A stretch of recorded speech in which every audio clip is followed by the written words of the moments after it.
How's everybody doing? Welcome to the channel. Thank you for joining me here at Simplify Mobile Auto Repair.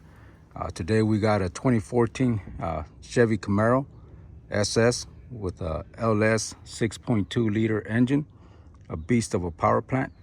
Today what we're going to be doing is the valve cover gasket, and also we're going to be doing an oil change, and we're going to be retorquing the headers that we installed a couple of weeks ago. And we're gonna get some work done on this bad boy. So we're gonna take you on this ride. Tools that are gonna be used, we are gonna be using for the valve cover gasket, 3/8 ratchet, an extension, 8mm socket. This for the valve cover tie down bolts, 10mm socket, and this bad boy is so we can loosen up the fuel rail that goes across the engine towards the passenger side of the block. And we're going to be using a 13mm, and that's to take the crossbar off so we can get better or easier access to the actual valve cover. And you can either use the E-ratchet or otherwise known as a cordless ratchet or hand ratchet, whatever your preference is. I'm going to use the what I call David here.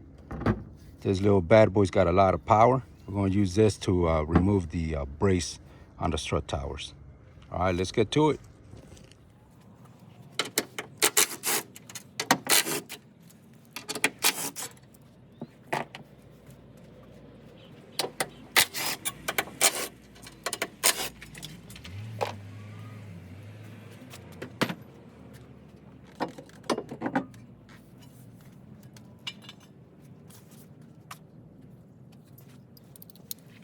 Now we're going to loosen up the actual fuel line that goes across towards the passenger side valve cover gasket.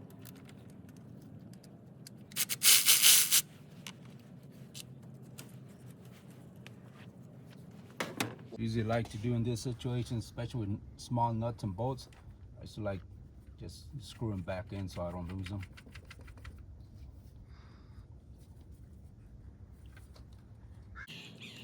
I'll just leave this here. I don't need to disconnect it from there.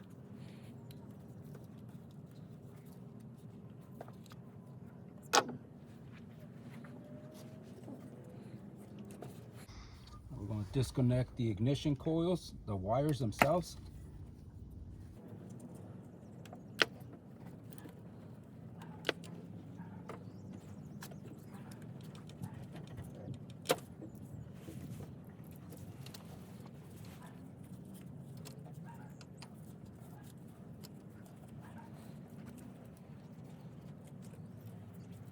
Okay, we're going to attempt to keep the ignition coils on the actual brace itself with a mounting bracket and just try to flip it this way.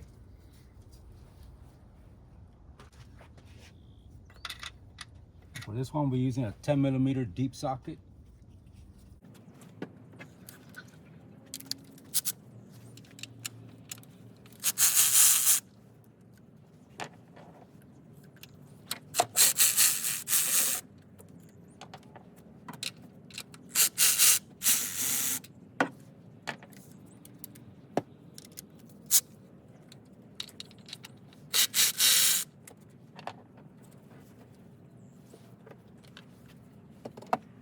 So we can move it out the way.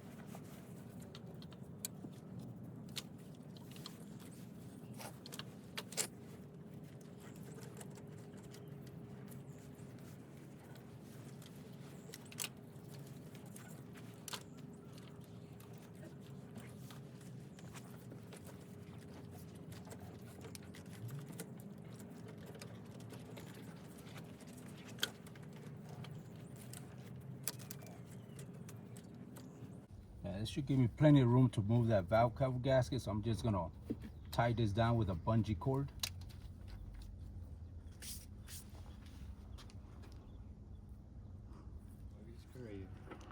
All right, so we just installed the bungee cord on the ignition coils, all the packs. That way I don't have to disconnect them and remove them, other than removing them from the actual ignition wires that go to the spark plugs. So we're gonna use a bungee cord to hold that coil pack in place.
On this bad boy, we're actually going to be replacing the whole valve cover.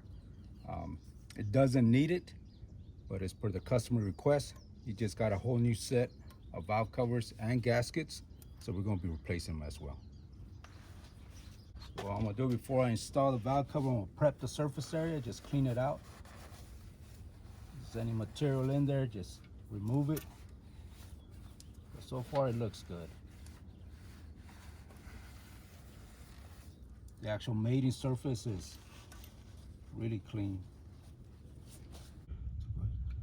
All right, so in order to remove the oil filler tube, which is this bad boy here from the valve cover, right in here you're gonna see this tab.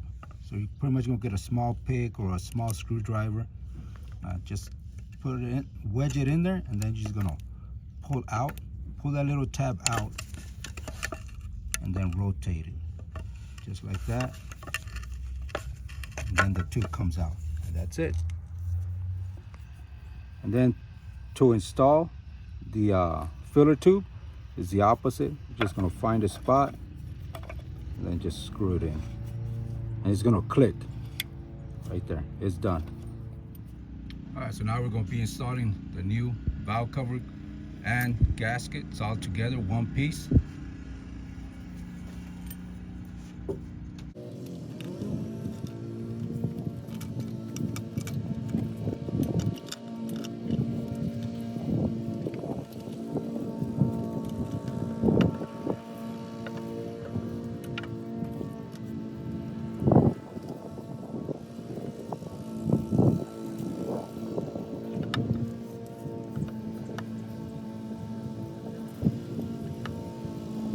I like to start off all the bolts by hand, and that's everything I do, whether it's wheel nuts, spark plugs, anything. I always like to start it by hand first, because there's less of a chance you're going to risk of cross-threading the bolts or nuts.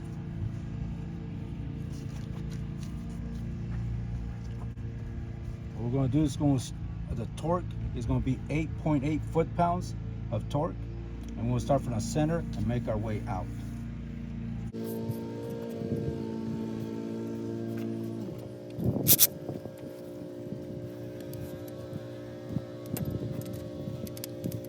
And I'm just gonna bring this down really slow, just to where it stops. Come on.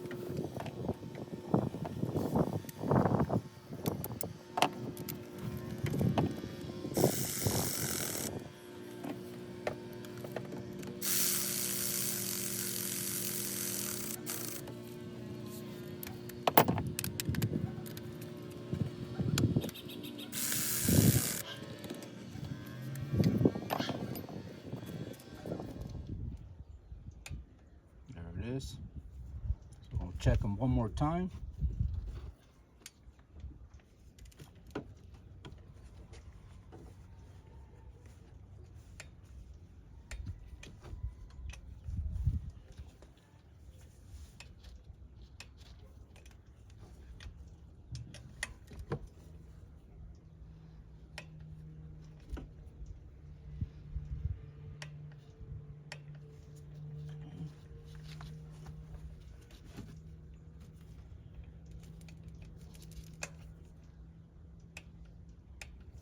All right, so that's 8.8 foot-pounds of torque.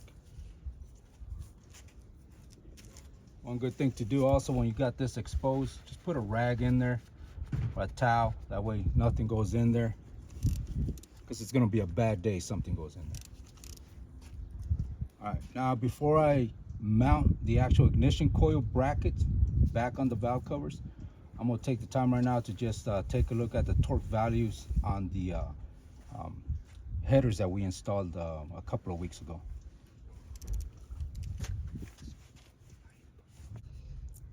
All right, gotta love this California weather. Starts off this morning nice and brisk. So at this point in time, we'll take a little cafecito break, and because as the time progresses this afternoon, it's gonna get nice and toasty. It's gonna be about 89 degrees.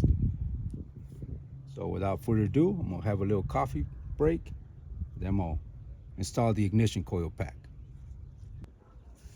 All right, so we're back. on that little cafecito break. So now we're gonna install the entire coil pack assembly.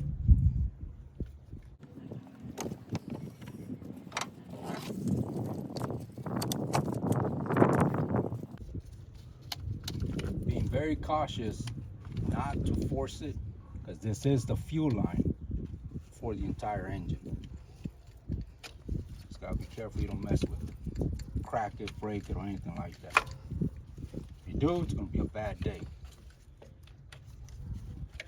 And here in Southern California, SoCal, sunny Cal, we don't like bad days. There we go.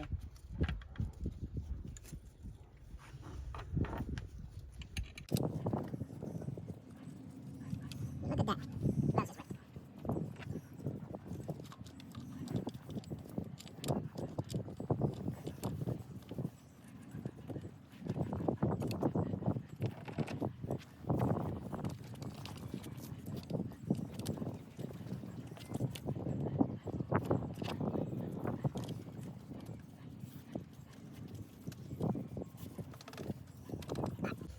Tighten these bad boys down now.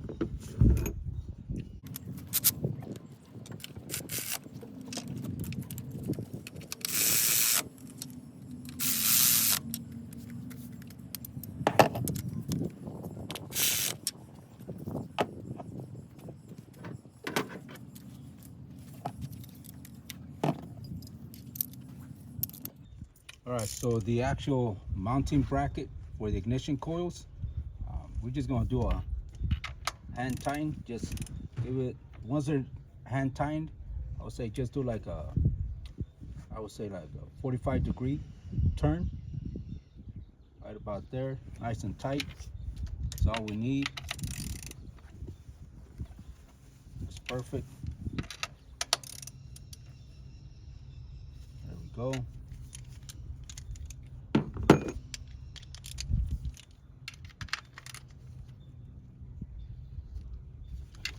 Nice and tight. Now we're going to assemble the rest of these items here.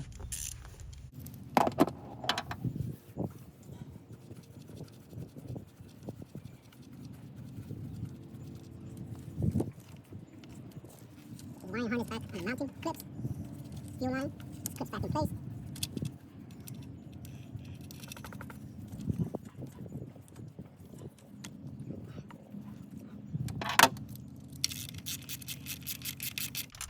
Same thing, just nice and snug. That's all we need. Now we're going to connect the spark plug wires back to the ignition coils.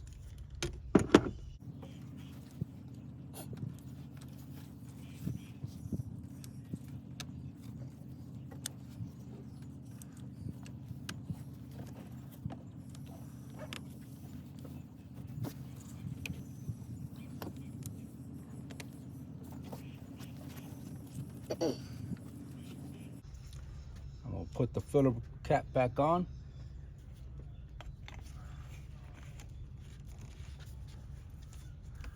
Connect this bad boy.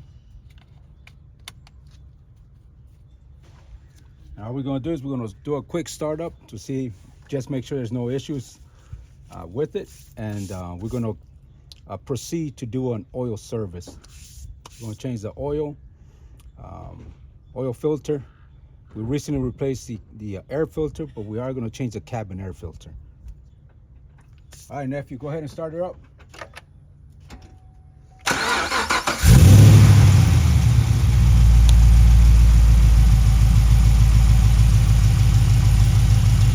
Sounds nice and healthy. Nice little piece.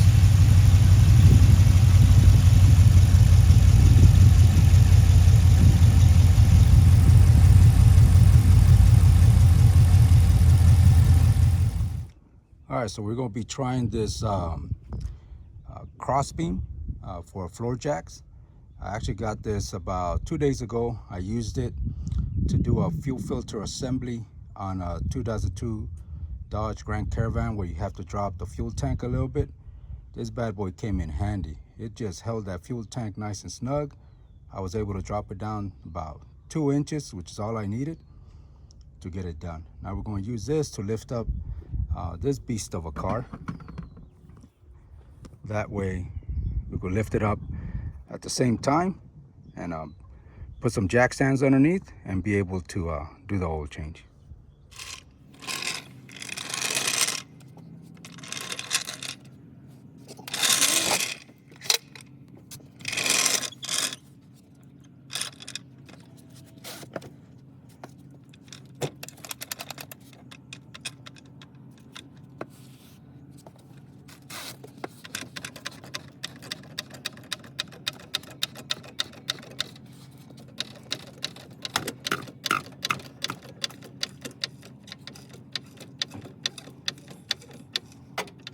We'll lift the jack stands and bring it down on.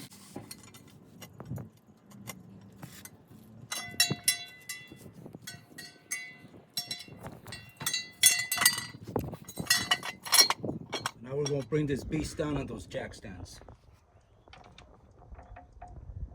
Nice and easy. There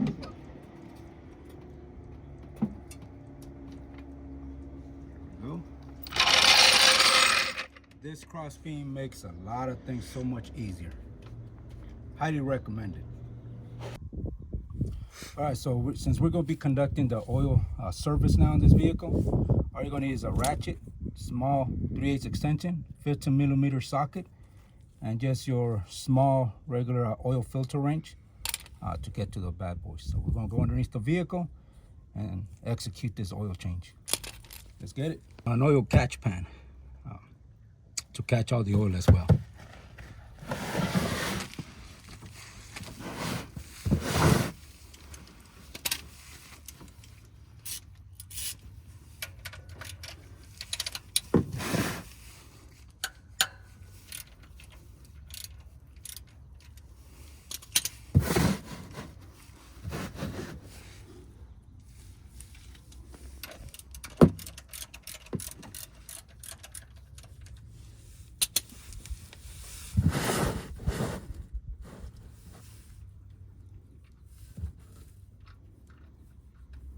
You have to be careful when you do an oil change, because this engine was at operating temperature, so oil is going to be hot, so be careful. You might get burned. Usually what I like to do is just remove the oil drain plug, apply inward pressure. Once I see oil starting to drip and it feels really loose, kind of like this, then I'll turn it one more and then I'll just pull it out quickly.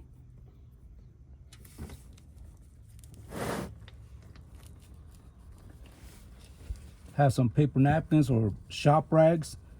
That way you wipe this bad boy down.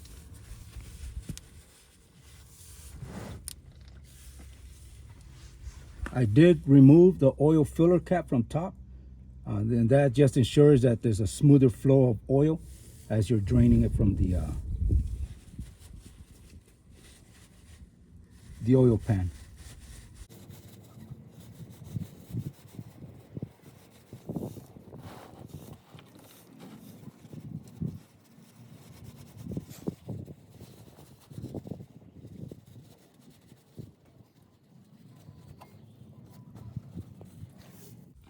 Also, take a look at this oil drain plug.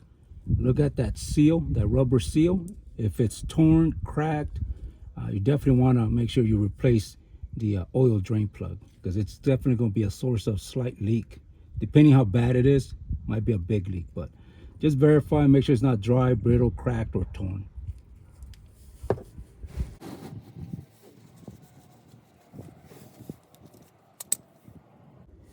And the capacity for this beast is 8 quarts.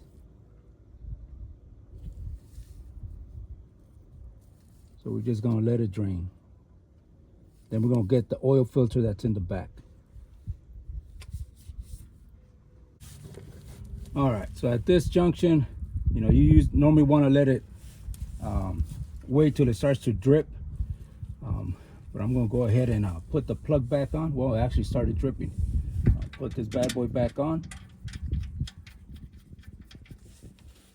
Wipe this oil off.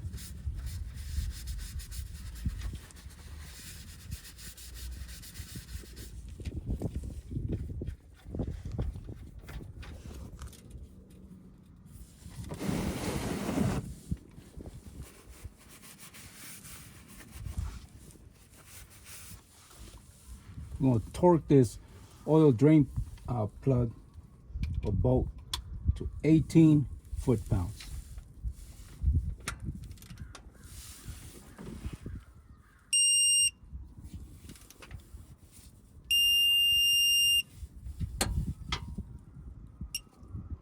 Let's check it one more time.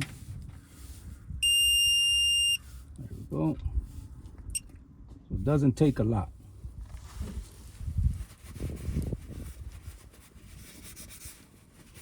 Now we're going to move our way, or make our way down to the oil filter.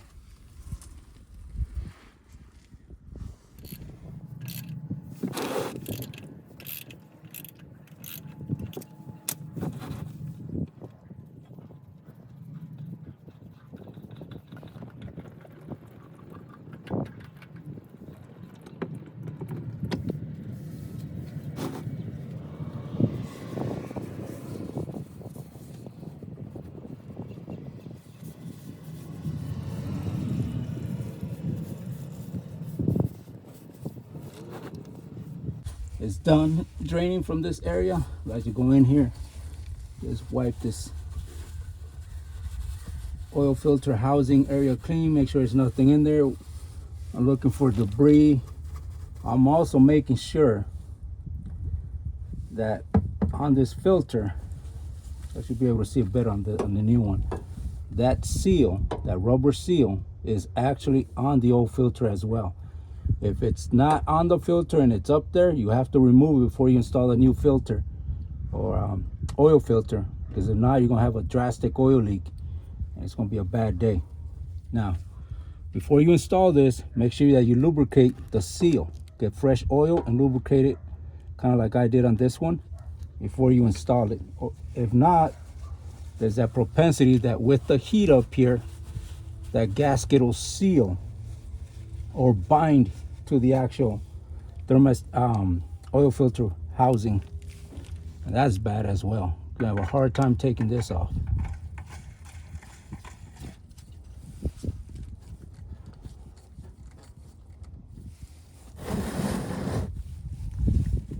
Like I mentioned earlier, this filter needs to be hand tight. That's it.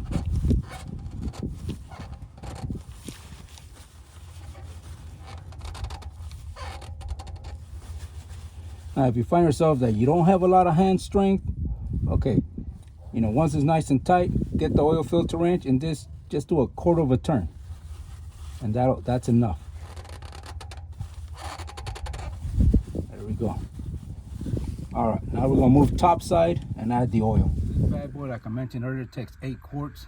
We're gonna be using the Mobile high mileage full synthetic. This vehicle does have a little bit over 100,000 miles. So we're going to be using the high mileage one.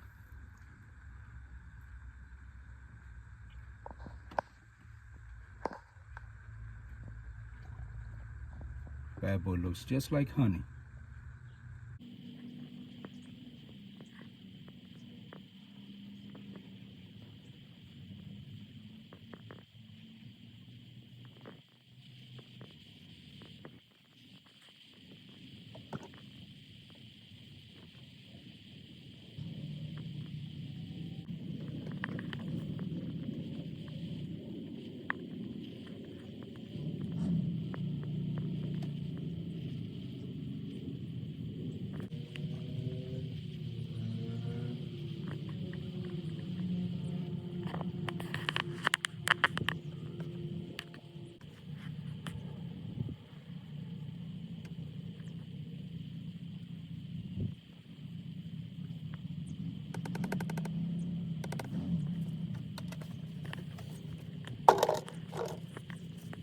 All right, so that was a total of 8 quarts we poured down this bad boy, guzzled it down like it was nothing.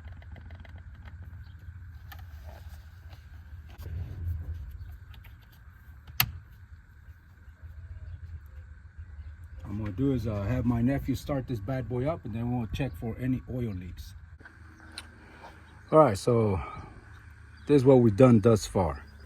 We replaced the valve cover gaskets, actually the valve cover gasket and the valve covers themselves. We just finished doing an oil service, Now what we're going to do is we're going to do a cooling system service. Vehicle has a little bit over 100,000 miles, and the cooling system has not been serviced, or the coolant itself has not been replaced.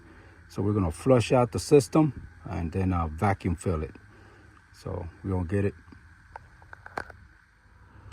All right, so what we're going to do first, we're going to verify that the vehicle has cooled down. I'm going to check the hoses. They're not tight. They're a little snug, but not tight. It doesn't feel hot at all. Looking at the upper as well. Want to be careful anytime you open up the cooling system. You want to make sure you don't do it when it's at operating temperature or extremely hot, because as soon as you open this, you have to be careful. You are going to get scalded or burned if you do it at the wrong time.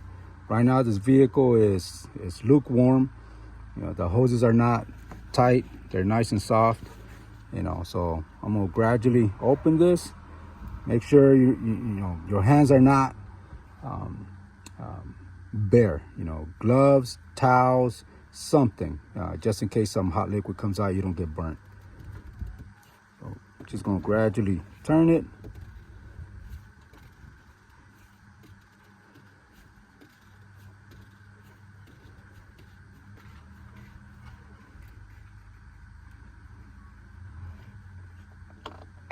There we go. So here's that bad boy. So we're going to be flushing this bad boy out. We're going to go underneath the vehicle, open up the cooling system or the radiator peacock, and just let it flush out. The reason I took the cover off, or the cap, the reason for that is to ensure that the fluid or the coolant comes out a lot quicker.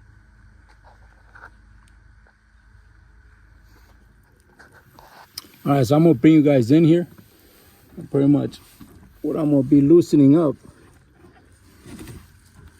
is that peacock you guys see right there. Maybe not. Let me see. I'll get you guys. There it is. It's got that little white knob right there. We're going to loosen that up and drain all the fluid from the cooling system. Unfortunately, I'm not going to have you guys down here because it's a really tight space.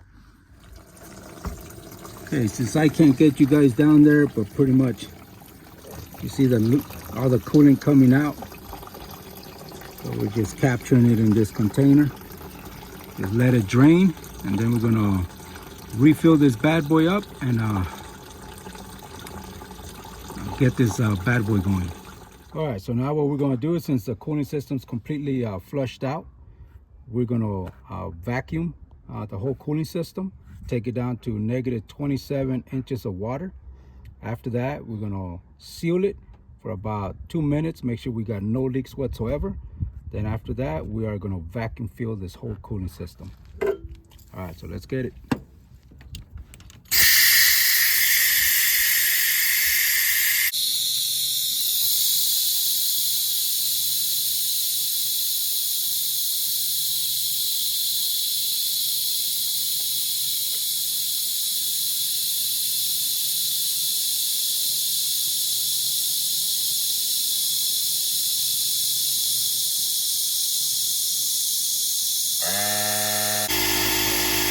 Stop it there.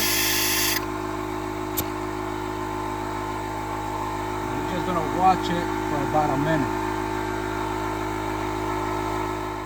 All right, so it's been over 2 minutes. Pressure's holding steady, the vacuum. So what we did is we filled this bucket with the orange coolant required for this vehicle. We purged out this hose, that way there's nothing but coolant in here. So now we're gonna let this bad boy rip and vacuum fill this whole cooling system.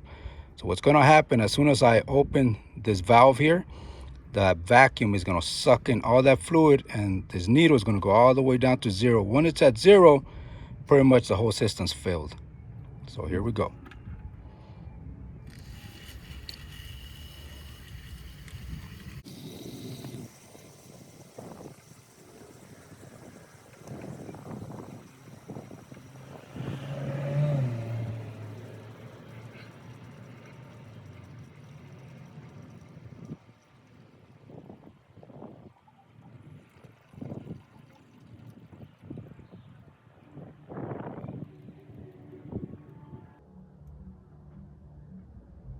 There we go. It stopped right there, so pretty much it's full. So I'm gonna shut off this valve, and then we're gonna check the system. All right, since the system finished already, it's all the way down to 0. We already loosened this up, so we're gonna remove this, and it's pretty much all the way to the top. And that's the best way to fill your cooling system, doing a vacuum fill, because it removes all the air from the system and it completely fills every cavity with fluid. So you don't have to worry about getting any air pockets in there. But it looks good. All right, so just install the radiator cap. I'm gonna get this bad boy started and warm it up. All right, nephew, go ahead and start up this beast.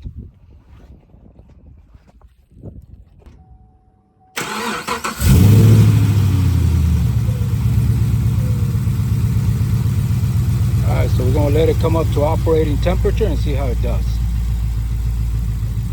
All right, so we just came back from test driving this beast.